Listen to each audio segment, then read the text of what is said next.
Today I'm making a donut ice cream sandwich with homemade cookies and cream ice cream. First I have 1 cup of heavy cream. I'm going to whip this up until stiff peaks form. Next I'm going to add 7 ounces of sweetened condensed milk. I'm just going to fold that in.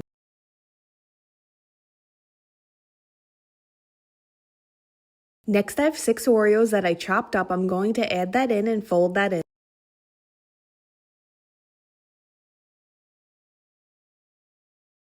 Then I'm going to cover this up and put this in the freezer overnight. Then on a cutting board I have a glazed donut. I'm going to cut that in half.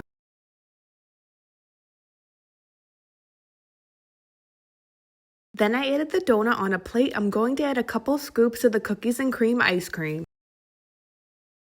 After you put all the ice cream on there, put the top of the donut on top. Lastly, I'm going to drizzle some chocolate sauce on top.